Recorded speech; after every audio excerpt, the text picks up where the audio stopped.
Hey everyone, in this video I'll be sharing my top 5 must-read business books for 2023. If you're an entrepreneur, a business leader, or just interested in learning more about business, these books are a great place to start. They cover a wide range of topics, from developing good habits to teaching you how to negotiate to understanding and managing disruptive innovation. I'll give you a brief overview of each book and explain why I think they're worth reading. I hope you'll find these recommendations helpful, and I'd love to hear your thoughts down below in the comments, either on these books or any others that you think should be on this list. If you haven't already, please make sure to subscribe to my channel down below to see all my future content in the personal finance and investing space. The first book I've just completed is called Atomic Habits, authored by James Clear. The book is designed to help readers understand the science of habit formation and how to create good habits and break bad ones. I've already started implementing some of the tips in my own life and have found the book to be very useful. Clear pushes readers to start with the small incremental changes to begin with, and gradually building on this foundation to developing good habits. The first takeaway I got from Atomic Habits is the importance of systems over goals. Clear argues that focusing on processes is more effective than setting specific goals,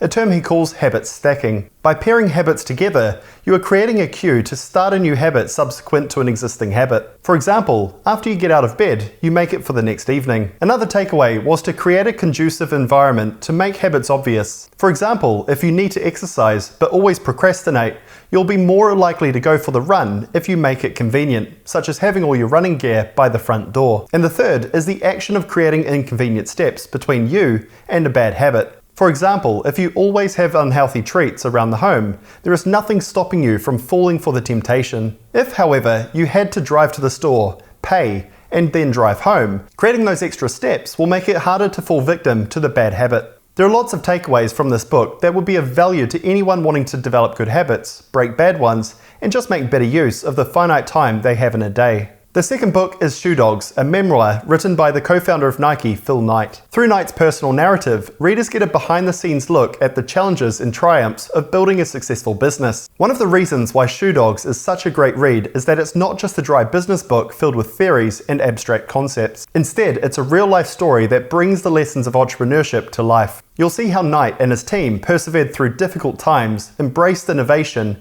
and took calculated risks in order to build a successful business. You'll also see how strong relationships and effective leadership played a crucial role in Nike's journey. Whether you're an entrepreneur looking for inspiration or a business leader looking to hone your skills, Shoe Dog has something to offer. Its inspiring story and practical insights make it a valuable resource for anyone interested in business. If you haven't read it yet, I highly recommend adding it to your reading list. The first takeaway from Shoe Dogs is the importance of persistence and resilience in entrepreneurship. Despite being a well-known brand in sportswear, even in its early days, the business went through many difficult times when they were close to bankruptcy and failure. Knight recounts how he overcame these setbacks and emerged stronger for it. The second takeaway is the importance in business to build strong and long-term relationships. Throughout the book, Knight recounts many instances where he relied on others to grow the business. This included friends, family, staff, and co-owners, but also included business partners in Japan, where manufacturing was based. The third was the power of innovation and taking risks. Knight recounts the many risks that Nike took during their development by innovating new products for a picky athletic customer. Shoe Dogs is a great read for anyone interested in entrepreneurship, business strategy, and leadership. Its inspiring story and practical insights make it a valuable resource for aspiring business leaders. The third business book that I really enjoyed reading is The Lean Startup, authored by Eric Ries. This book offers a practical step-by-step guide for starting and growing a successful business. Based on the Lean Startup methodology,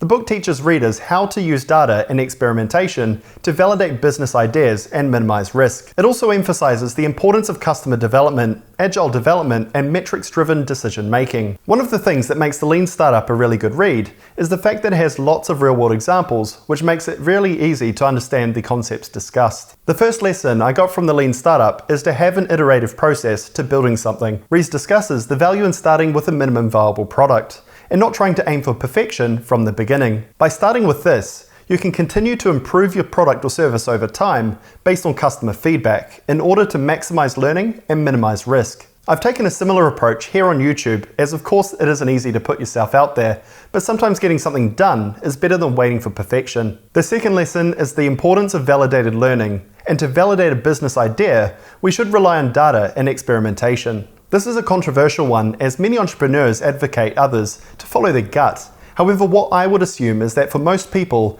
their passion for an idea can sometimes cloud their judgment about whether it's worth pursuing. The third lesson is to be agile when starting a new business, as your original business plan should be a working document that adapts to better serving customer needs. For example, Facebook started out as an informal college networking tool. Over time, the business model was adapted to be a profitable and globally relevant social media platform for the world. The Lean Startup offers many lessons for all entrepreneurs, new and old, who want to refresh their thinking about how to innovate in business and avoid the pitfall of businesses that fail. The fourth business book is Start With Why, written by Simon Sinek. This book explores the concept of why some organizations and leaders are more successful than others. The book argues that the most successful leaders and organizations are those that start with the purpose, or the why, and that this focus on purpose inspires others to follow. A great example in the New Zealand context is Girls That Invest, which has a clear goal to empower women and minority groups to invest through the sharing of clear and relatable investment information. By starting with the why, Girls That Invest has built a loyal fan base around the world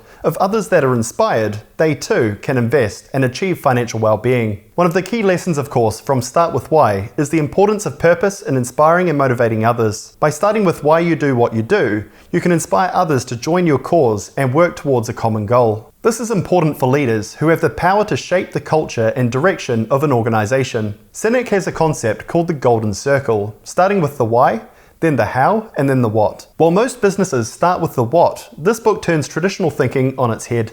Using Apple as an example, the business's core mission, or why they exist, is to challenge the status quo and to do things differently. How they do this is by creating beautifully designed products that are easy to use. What they do is build electronic products. Apple's 1984 advertisement is a case study in the power of starting with the why. Today, the brand, of course, has built a fiercely loyal fan base and has become one of the world's most valuable companies. The second lesson is the power of storytelling, and only through stories can you communicate your purpose with a relatable context, which inspires others to take action. Steve Jobs was a master of storytelling, and if you watch any of his previous speeches, you'll see why. Its inspiring message and practical examples make it a valuable resource for business leaders, entrepreneurs, and anyone looking to make a positive impact in their personal or professional life. The fifth and final book I think you should add to your reading list in 2023 is Never Split the Difference, written by a former FBI hostage negotiator, Chris Voss. The book is based on Voss's experiences as a negotiator and provides practical tips and strategies for negotiating effectively in a range of situations. One of the things I like about the book is its focus on the psychology and the techniques that you can use to get the upper hand in your negotiations. Voss stresses the key pillars are to be empathetic, understand people's motivations, never settle for a halfway compromise, and that a negotiation should always be mutually beneficial by finding the root issues. To be a good negotiator, or even just a communicator, Voss shares several key lessons in his book. The first is to employ active listening. When negotiating, Voss stresses the importance of giving your counterparty your undivided attention to quickly build rapport and trust. This could include verbal affirmations, asking questions, or seeking clarifications, and mirroring their response. This allows you to express empathy and concern for the other person, making them feel important and building a level of trust. Money Heist on Netflix is a great example of this, where each negotiator had different techniques to negotiate and therefore they had different outcomes. The second lesson I took is the power of voice. Voss discusses a few different tones which can be used in different contexts. There's the late night DJ voice, which is slow, soft, and deep, which acts as a voice of calm and reason. Then there's the positive and playful voice that is easygoing, encouraging, and relaxing. And lastly, there's the direct, assertive voice, which should be rarely used as it creates pressure and can often lead to irrationality. Using the right tone at the right time can help influence others' emotion towards you, from distrusting to trusting, nervous to calm, or hostile to assisting. The third lesson is to never rush or compromise when negotiating, which is also reflected in the name of the book. Deadlines are often flexible, and by continuing to ask targeted, open-ended questions, good negotiators will often identify better outcomes to improve the terms. Throughout the book, Voss mentions hostage situations where kidnappers requested ransom money. However, the catalyst for their actions was something else and wasn't the money at all. Had the negotiators sent the money, the negotiation may not have been as successful as a result. So if you're looking to improve your negotiating or communication skills, this is a good book to read. Any business leader or owner at some point usually every day, will need to negotiate, and this book is widely regarded as the best resource in its field. If any of the books I've covered in this video look interesting, please make sure to check out their purchase links down below in the video description. If there are any other books that I may have missed, please let me know down below in the comments. And if you haven't already, please make sure to subscribe to my channel down below to see all my future content in the personal finance and investing space. Thanks for watching, and I look forward to catching you on the next one. Cheers.